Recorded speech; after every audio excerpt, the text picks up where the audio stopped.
Well, it's wonderful to see all of you here this morning. I want to welcome you. I want to reaffirm the breadth of the ideas, the perspectives that we have represented in this room, and I certainly look forward to hearing from you today. I'd like to introduce our speakers as they come up. First, we have the Honorable Mayor Eric Garcetti, who is the 42nd Mayor of Los Angeles and is the leader of a groundbreaking initiative just announced to provide housing quickly for some of the homeless people in the city of Los Angeles. And we're all looking forward to hearing more about that and to seeing it succeed.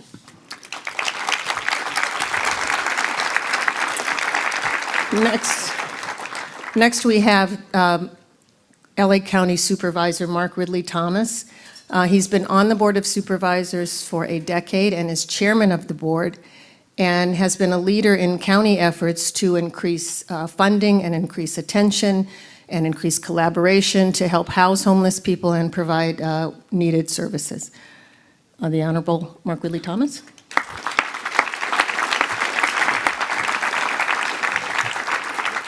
And finally, we have Elise Buik, who is the President and CEO of the United Way of Greater Los Angeles, and she is the first woman in that role.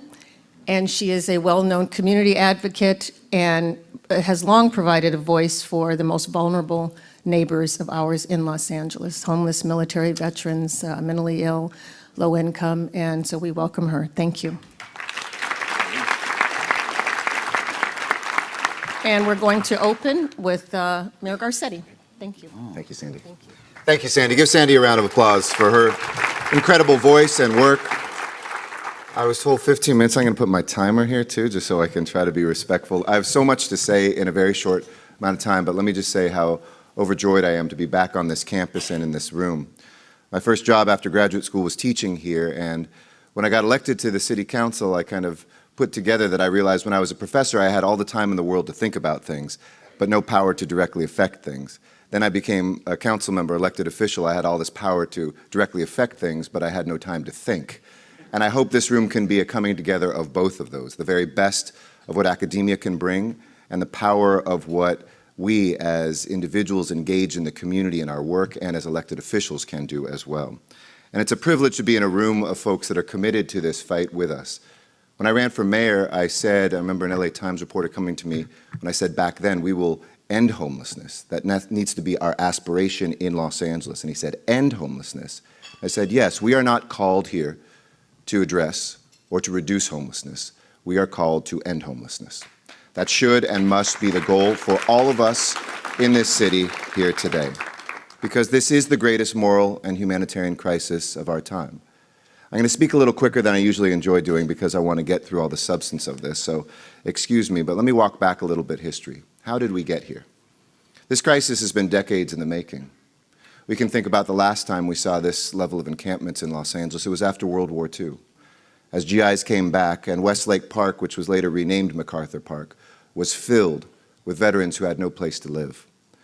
They had worn our nation's uniform, but they wound up on the streets of LA. In the 1960s, the residential hotels that we had downtown that had been there literally since the beginning of the 1900s began to close down. They were falling into disrepair, and people said it was cheaper to shut them down than to repair it. And we lost tens of thousands of options for people who were living downtown. We saw a state cut back on mental health care, and in 1981, President Reagan ended the federal government's role in providing services to the mentally ill. A couple years later, a study showed that 30% of people on the streets were struggling with mental health challenges. And during that same era, the federal government opted to deinstitutionalize America, which was code for emptying mental health facilities nationwide. And the 1980s was the last time I think that we will see like where we are right now, where a nation awoke to the crisis of homelessness. Here in California, the asylum population dropped more than 500,000 patients to just over 100,000. 5/6 of people were gone.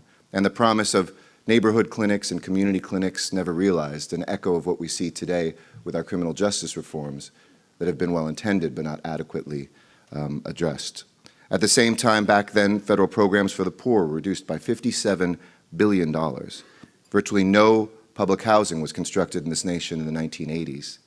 Meanwhile, our healthcare system was falling apart, and by the 1990s, 2.7 million people in LA County had no healthcare.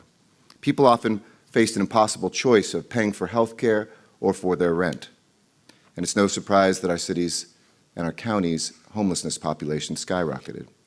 In the 2000s, we saw the worst recession of our lifetime. And ironically, as we came out of a recession, which should have been economic prosperity for more, we had failed in an infrastructure need to build adequate housing. So all the jobs that roared back here pushed people out or one level down into their housing and people at the bottom out onto the streets because that $1,000 or $1,200 a month apartment simply didn't exist anymore. Today, we're mired in the longest war in American history. Veterans from Iraq and Afghanistan, more of them in Los Angeles than anywhere else in America, are returning in droves, many struggling with PTSD. Drugs on the street have never been cheaper or stronger. Our foster care system still has too many young people who wind up in jail or on the streets 2 or 3 years after they emancipate. And as I mentioned, our criminal justice reforms, which I think we all agree on the goal of, the savings haven't materialized in Mark or my pockets to be able to spend on a neighborhood-by-neighborhood basis or in the first 2 or 3 hours that someone's released from incarceration to catch them before they're living on the street, sometimes addicted, sometimes being preyed on, or themselves committing criminal behavior. So decades of bad decisions aren't just made, they pile up. And they result in sidewalks that in the city of LA now means that 25,000 Angelinos call the sidewalks home. I've been working to end this crisis my whole life, since 30-something years ago as a 14-year-old volunteer on Skid Row. I used to go there every month. And I think if the 47-year-old Eric Garcetti could talk to that 14-year-old Eric Garcetti, he would tell him, you don't know what's coming. It's actually going to get worse. And I think that 14-year-old wouldn't believe him. 12 years ago, when I was on the city council, I fought for and wrote the original Measure H, which would have been a $1 billion housing bond to provide safe, clean, affordable housing and homelessness prevention. And unfortunately, we only got a 63, I think, or 64% vote. In any other democracy, that would have been a mandate. In California, it fails. In the first few months of my time as mayor, I accepted Michelle Obama's request of mayors to end homelessness among veterans. I'm a veteran myself. I saw here that since Tom Bradley, the city of LA, while the county does remarkable work, hadn't stood up a veterans office. And so we did that, even though we were a couple years behind other mayors and had more homeless veterans than anywhere in America, because I know that we needed to push ourselves. If we don't know what we're reaching for, we can't get there. If we can't see the point on the horizon, we will never arrive there. We set that goal at a time when there was I think there's 6,000 veterans that were on the street. No, sorry, there was 2,600 veterans on the street at that time. Since then, we have housed more veterans than anywhere in America. Many social workers that have graduated from this university were a part of that. We have now housed 8,400 veterans, not only meeting, but way surpassing the goal numerically of what we set. To put that in context, that's more than Houston, Phoenix, New Orleans, and Salt Lake City did combined. And yet still, we have 2,500 veterans on our street. It's important to me that Los Angeles not only support the people, I'm sorry, it was 6,200 veterans that were there, so we cut it by 2/3. It's very important to me that people of Los Angeles not only support the people that are right in front of us, but we must anticipate the needs of people who are not yet on the streets today. We have to look at those structural drivers, because when people say, are we failing? Absolutely. I own that. We all should own that. But are we succeeding? Absolutely. We are housing more people more quickly than we ever have. How do we live with that contradiction? That we have housed more people. In fact, I've housed in Los Angeles, in the city, together with the county, the city of LA has housed as many people as were homeless when I started as your mayor 4.5 years ago. So that's success, but we're up 40% net. That's failure, because 140% equivalent of new people, not person for person, are on the streets today. So how are hardworking families supposed to stay afloat when we looked at the beginning of this work when the national minimum wage was $7.25 an hour? Well, one way was by trying to raise incomes, and we did that. And the county did that, and now the state has done that. $1.8 billion has been returned to the pockets of Angelinos just in 3 or 4 years. It's still not adequate, but it is more than what they had before. Nearly 100,000 people are released from jail or prison every 5 years into the city of Los Angeles. Let that number sink in.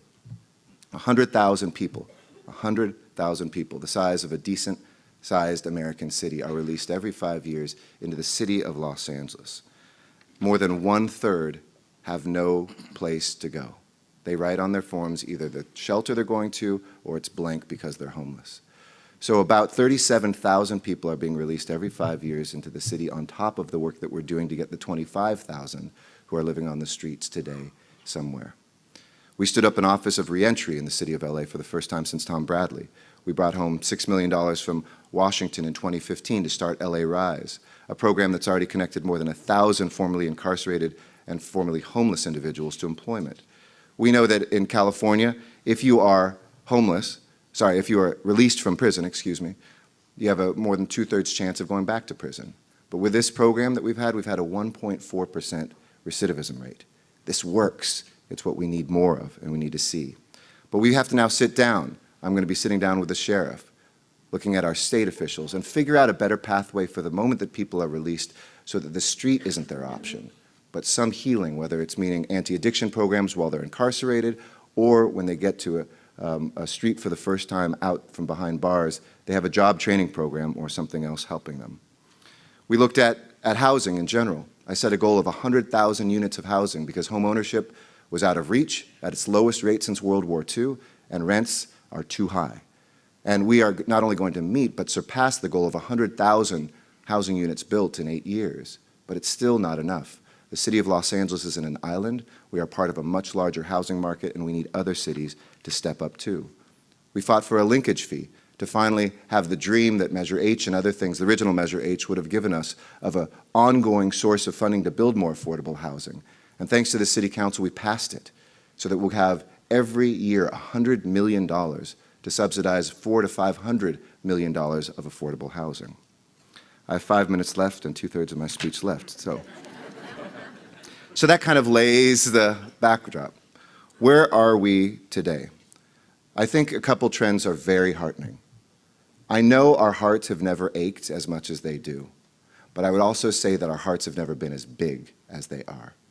Voters passed not just one, but 2 measures. People are saying, what is happening? Where are my dollars? Measure H dollars just started flowing October 1st. You put out the jobs, and the county and LAHSA and service providers are hiring more than 1,000 people, many probably in this room. Every time we do a jobs fair, we're overwhelmed by how many Angelinos, even in a tight job market, say, I want this mission-driven work and I want to be part of the solution. We're seeing the City Council pledge to build units in every single city council district from Measure HHH. Neighborhood councils now have 44 of them with homeless liaisons who are actually looking at siting and putting that down.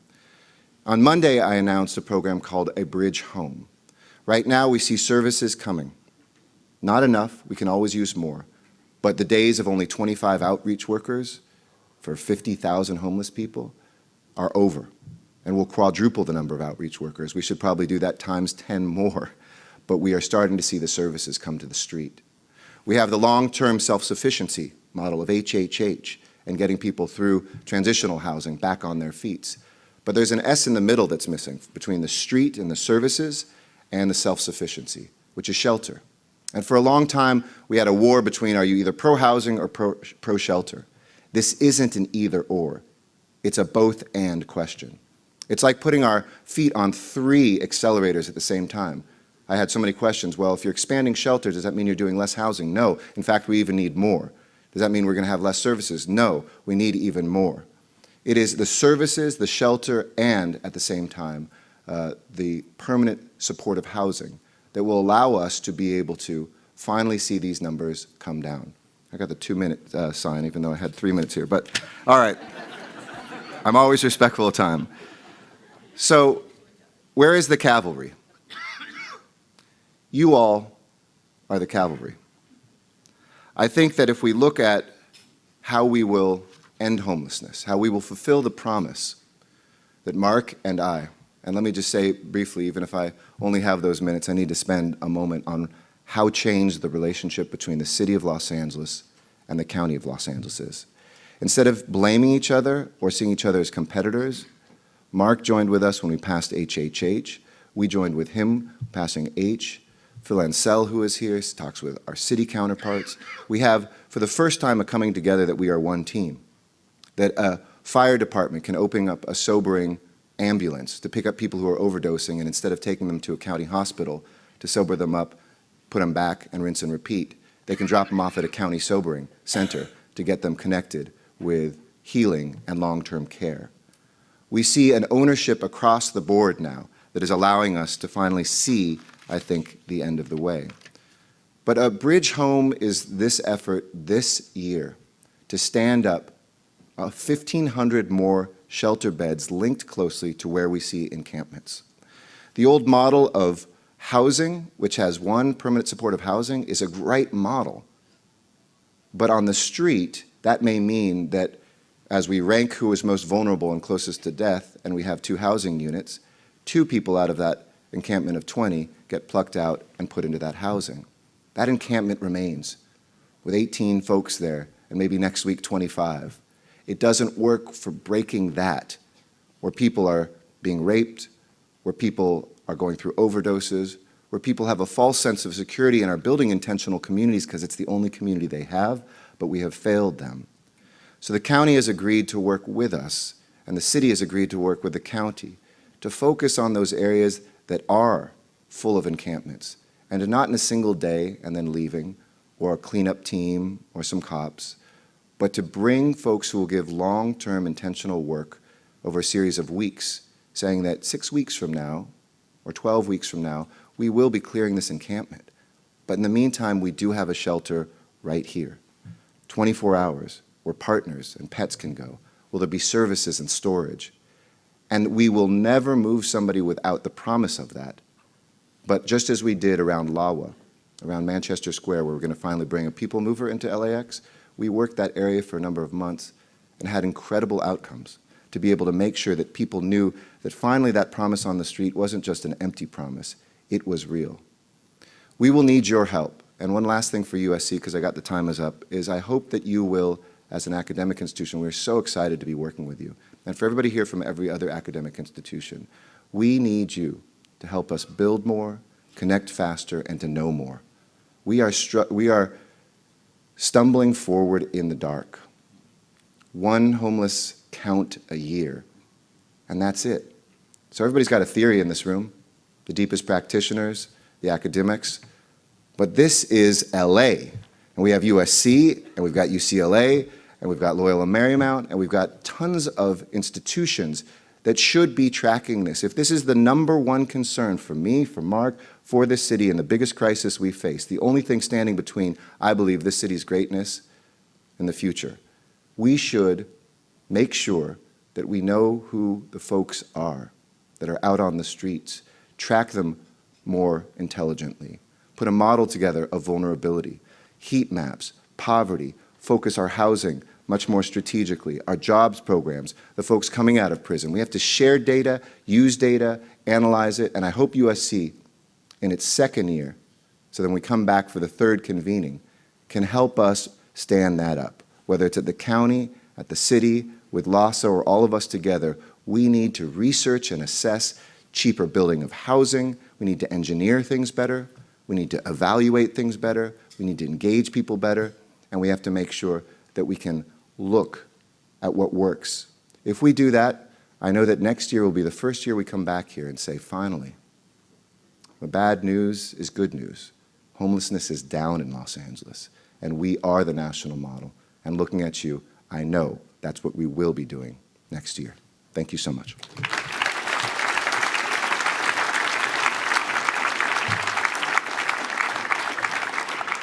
Thank you, Mayor. That was enlightening and encouraging, and I think it's a great way to get started. And now we are going to have the Honorable Mark Ridley-Thomas talk about the efforts of the county.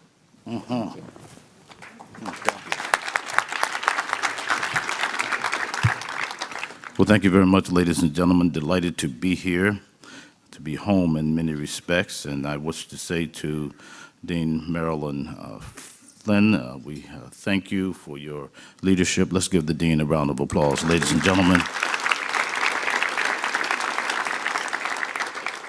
To the balance of the academic corps here at the University of Southern California, we salute you.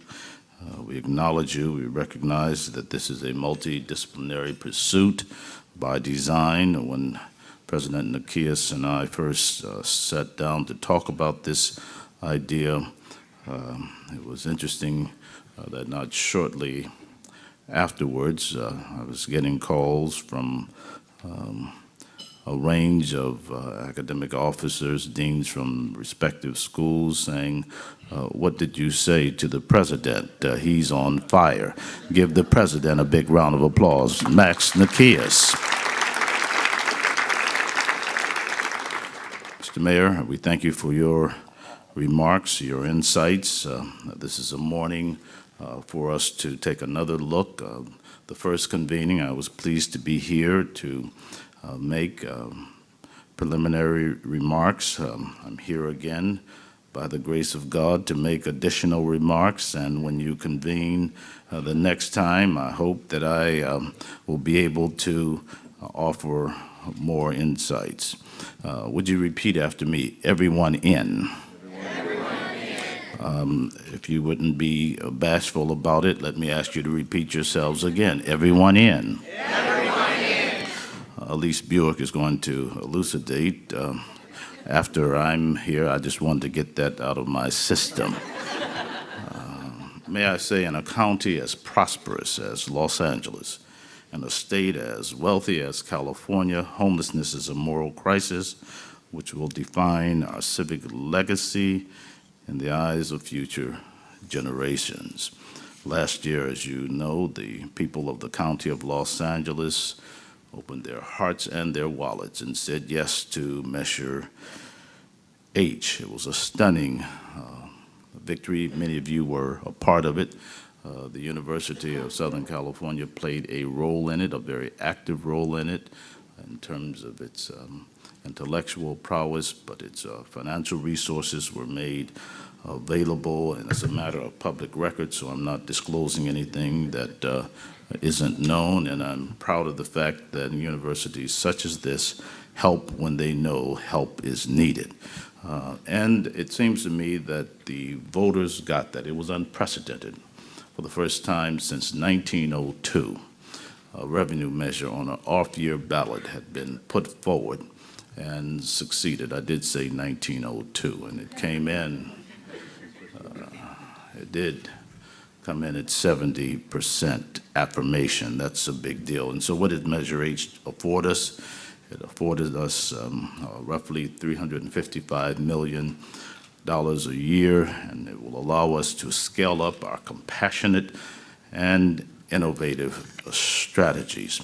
The data shows that from July of last year until the end of last year, that is the first 6 months of the ramp up, many people were aided. To be specific, some 7,200 people moved off the streets into shelter. Another 3,300 people secured stable and affordable housing. And the question is, how did we accomplish this? And these numbers are real, they are verifiable, they reflect the intensity of the work that is happening, that is unprecedented in many respects. But how did it happen? It happened through multiple interwoven strategies. Phil Ansell will unpack some of that a little later, but he led the effort to get us there, and we are delighted that Phil is here heading the county's initiative. Now, Measure H is an effort that is designed to fund coordinated street engagement teams. You heard a little bit about that, and that's what the people of this county want to see. They want to see concrete material that is tangible results pursuant to their investment of their resources. These are public dollars, therefore we must be transparent, accountable, and results-oriented.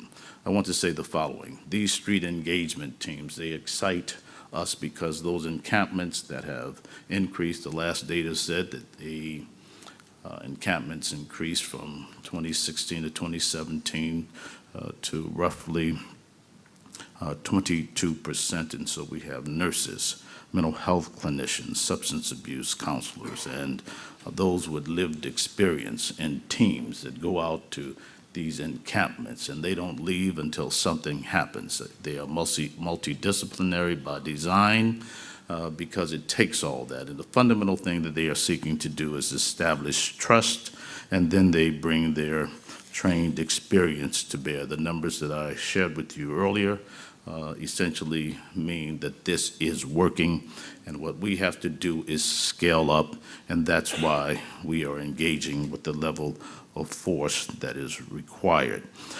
Measure H is funding different types of shelter, and you need to know what those are very quickly. Recuperative care beds, if you have an acute health issue, if you are too sick to be on the streets, but not sick enough to be in a regular hospital bed, these recuperative beds are what is being designed for you. They're called step-down, high-quality care, and we will build more of them because it's smart. It's very expensive to have homeless people on the streets. And so when we talk about our compassion that drives Measure H, that drove Measure H, is not only our compassion, but it is our sense of fiscal prudence. We are governed by a fiduciary responsibility, and to the extent that that is the case, we have to do more to spend our resources as effectively as possible. So recuperative beds. Then there are detox beds. If you have substance abuse issues, we have a place for you to go, and there'll be more for you. A third of the persons on the streets of Los Angeles suffer from some form of addiction. Then there are the bridge beds, and those are those beds that are for those who are exiting the jail system. More people than you want to think about. They are being released pursuant to criminal justice reform issues, and yet they're released with no place to go. And so they compound the problems in terms of social services, and it's a recipe for recidivism. Therefore, we need to be smart about how we are capturing this and deal with it. And let me say parenthetically, the largest mental health ward in the United States of America happens to be the county jails of Los Angeles. I say something is wrong with that picture, and we can do something about it, and Measure H will assist us in doing so. And so we have a range of wraparound supportive services that are coming into focus pursuant to Measure H.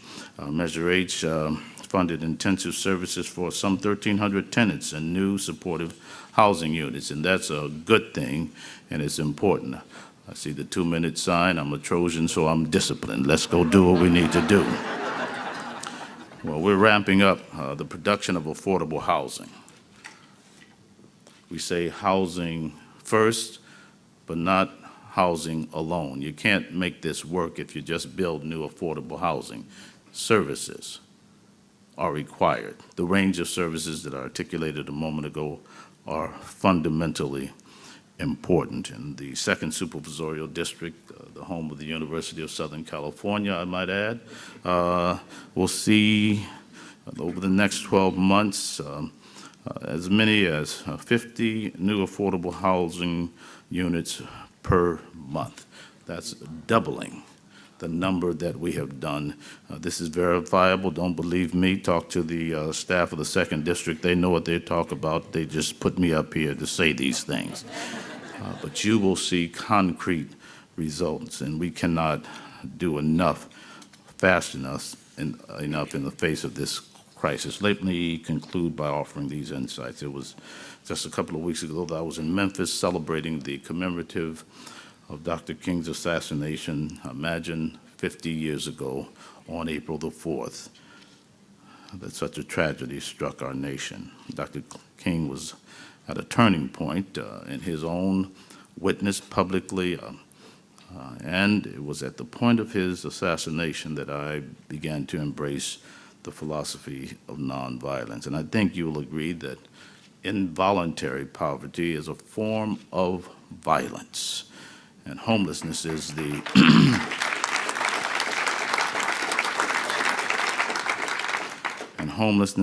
most extreme manifestation of involuntary poverty and institutionalized violence. And so as we look back on what Dr. King sought to achieve, we need to be clear that we all can agree that there is some substantial unfinished business related to justice, related to peace, related to human dignity. In the final analysis, our objective, our challenge, our charge is to make sure that those who occupy this space, this extraordinary space called Los Angeles, is one where we can call it a place of dignity, a place of purpose for every single human being, because that's why they were, in fact, created. The University of Southern California is playing a critically important role. It is documented today, and I thank you for the opportunity to share these insights with you.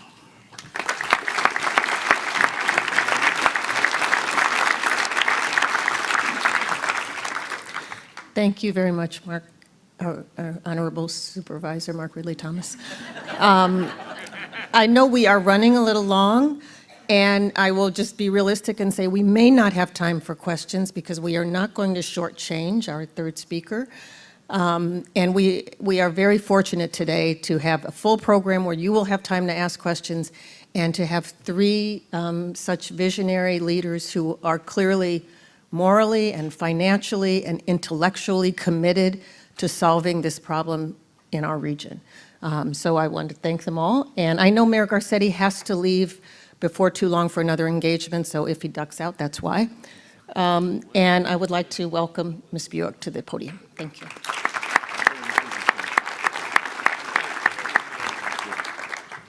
Good morning.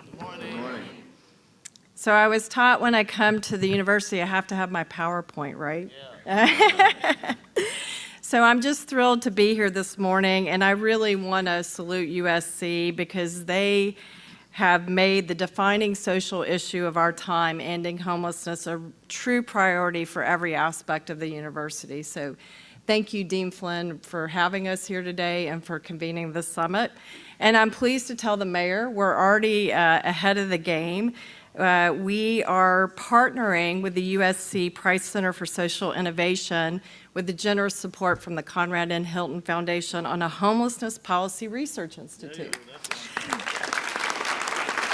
So we're already in motion. We will have 30 policymakers and researchers of universities all across this region, and we can leverage that brain power, and we'll have great things to say at next year's summit, so I wanted to let you know that. The other thing I just want to say is that we have been in this work for a decade, and I want to thank Andrea and the team because they are a funder who has been in this for the long term, and that's what this issue requires. And so we're not starting from scratch, so I hope you will take hope from that. I do remember when the city and the county didn't work together. I do remember a time when philanthropy wasn't aligned. I do remember a time when we didn't have our social service providers and our nonprofit housing developers at the capacity that they are, but we have done that hard work. We also have the business community aligned, so we should take great pride in what we have all accomplished together over the past decade, so give yourselves a round of applause. And I think as we look at collective impact, we've done a great job of getting institutions together. But as Supervisor Ridley-Thomas says, this issue requires that we have individuals involved. And we need everyone in throughout the county if we're going to get everyone in. And so I'm pleased to share with you today a campaign that we recently launched that really will do that and harness that. So I'm going to show you a video of our kickoff.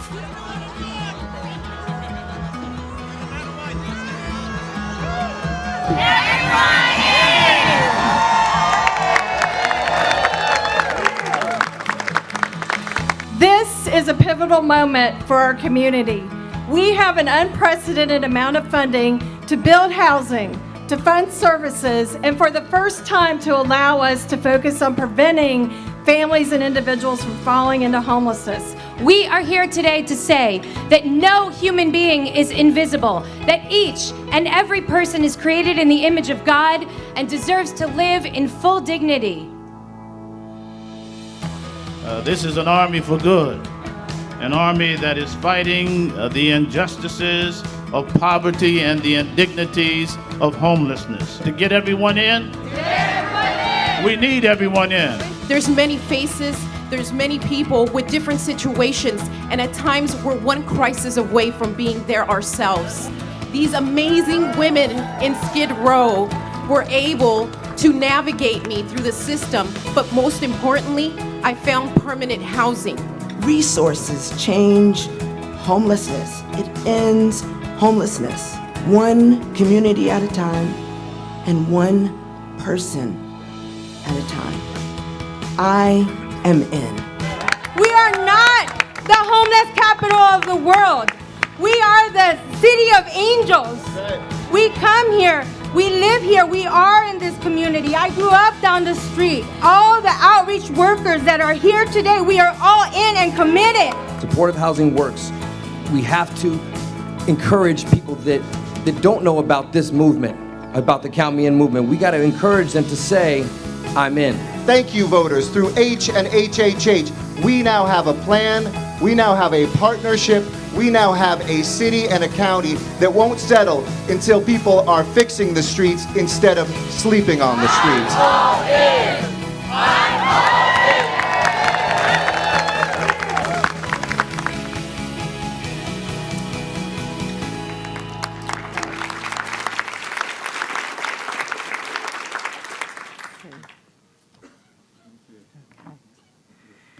So what do you think? So I hope that you will all, I see Booker, my Twitter friend, follow us on Everyone In, if you're on Twitter, on social media. If you're like me and old school, go to our website, everyoneinla.org. Hopefully you saw the big door out there. This is to create energy and momentum in the community and make neighborhoods all throughout the county of Los Angeles a part of this issue, because that is the only way we will solve this. So I'm going to walk quickly through what this campaign and movement is all about. The first is really breaking through stereotypes that really activate people's hearts and minds. I know we are all well steeped in this issue, but it does shock me continuously when I hear people say things like people want to be homeless. They're homeless because of the weather. There are a lot of stereotypes that we have to break down if we're really going to capture the hearts and minds. And the good news is there is a quiet majority out there that can be activated around this issue, and that's what we will do. There's 3 core goals around this effort. One is changing the narrative. We've done a lot of research in neighborhoods and neighborhood councils. People do not know that we know how to end homelessness. So we have to educate them and tell them and give them hope so they don't give up. We want to engage people in their local neighborhoods and frame this issue. When you hear 57,000 people sleep on the streets, it feels overwhelming. It feels daunting. You feel like there's nothing I can do to help change this. But when we break it down by neighborhood, we get to numbers that are manageable, and we find that neighborhood councils will say, I can make sure that those 500 people come in off the streets. I can help those 500 neighbors and get them into housing. We are also, we did a poll that shows, and this was quite shocking to us, that we asked people, will you support supportive housing with services for homeless individuals in your neighborhood? What do you think that the thumbs up was on that? Any guesses? 70% of people said they would support it. So while the media covers a lot about NIMBYs, there are actually 70% of YIMBYs out there, and that's what this campaign is about. We are flooding the airwaves and digital channels because that is the way that we can get to the biggest reach. But United Way cannot do this alone, and in fact, this campaign is not about United Way. It is about all of the companies and organizations that you represent, the County of Los Angeles, USC, faith-based leaders. If we can get everyone rallying around Everyone In through social media, on neighborhood activations, that's the way that we're going to solve this issue. And the key will be how we do community engagement on the ground. It's not just about a communications and digital campaign. It is about engaging community by community. So what we're doing, and you can see on the slide, is a range of ways to engage people. Community pop-ups in neighborhoods all across the county. Storytelling nights, which Marilyn Wells was a part of, the first one we did, and we're going to be doing more of those. Very powerful. We all know the power of story. Having people tour supportive housing and see what it is. The great news is that this housing exists in neighborhoods all throughout the county. And I remember our team, the great Tommy Newman's here, but we got called in to North Valley Neighborhood Council, who shall go unnamed. But when we took them on a tour of supportive housing, they said, wow, I like this type of housing. I see how it transforms people's lives. I could get behind this. And so it's just the hard work of how we're going to do that. And we also want to dial up on our annual home walk, which many of you, I see Claudia Andrade from SoCal Gas, they had 1,000 people walk last year. So that is another avenue that we can start to mainstream this issue. Finally, we do have a team, the great Mike Dennis from ELAC, many of you know, who is assembling a team of community organizers. And this is really to provide support and partnership to our elected officials who have the courage to want to site housing. So those organizers will be out really activating that quiet majority so that we can get to a yes on this type of housing being built. But as we go through today, we talk a lot about numbers. I just don't want us to forget why we do the work that we do, and Sandy talked about that a lot. And one of the stories that still inspires me to this day is a gentleman by the name of Ed Givens, and he very courageously has allowed us to publicly tell his story.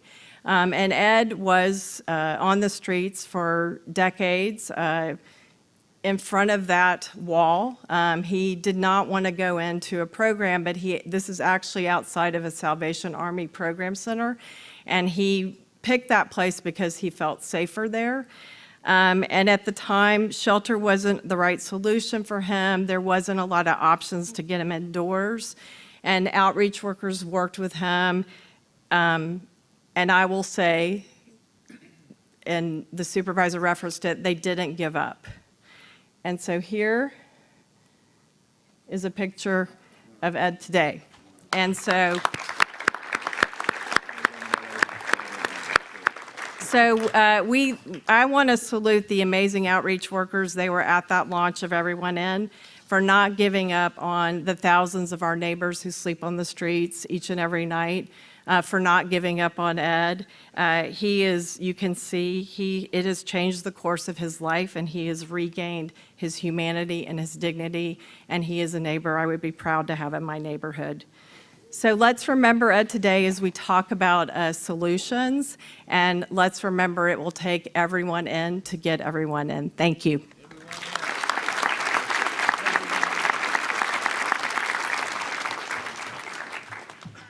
All right, we are going to wrap up. I think I know we're late. The bad news is I don't get to ask my questions that I worked on, but the good news is that they answered them, and so I think they covered the ground so well. Can I add one quick thing? Yes, sure. The one action thing that I would have said in questions is right now the state of California has a $6 billion surplus.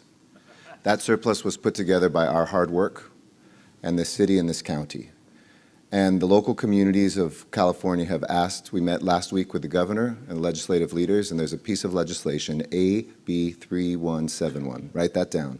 AB 3171, Phil Ting, up in San Francisco, has introduced it to put $1.5 billion of that $6 billion on the streets of local communities today. We will match it dollar for dollar. That's easy for us to do because of H and HHH. But what it would do is give about $646 million to the counties, cities this year. So please contact the governor, please contact your assembly members, please contact your state senators, and let's bring that home because we need their help too. Thank you. Thank you. Thank you. And And then that was one of the questions. What are we supposed to take away from this today? And so thank you for that. That is something concrete that we can do. And I know during the rest of this day that you will hear a lot that will motivate you and move you, and that you will all bring your own specific gifts and talents to bear on solving this problem. And everyone may have a different takeaway. For me, as a journalist who covered this issue for many, many years and never got over feeling discouraged and disheartened and heartbroken over what I saw, and discouraged over the lack of progress we made. And I found myself tearing up at the video, everyone in. This is the first time we have seen this kind of collaboration and cooperation and commitment, and not only just from local, but as the mayor said, now from the state. So I think we should all feel very good about going forward and feel energized and committed. And I hope that you bring that spirit to the rest of the day. And I want to thank USC for doing this, and thank you all for being here. It's a wonderful, wonderful start to a new era in this area. Thank you. Thanks for letting me pop back up too. Appreciate you.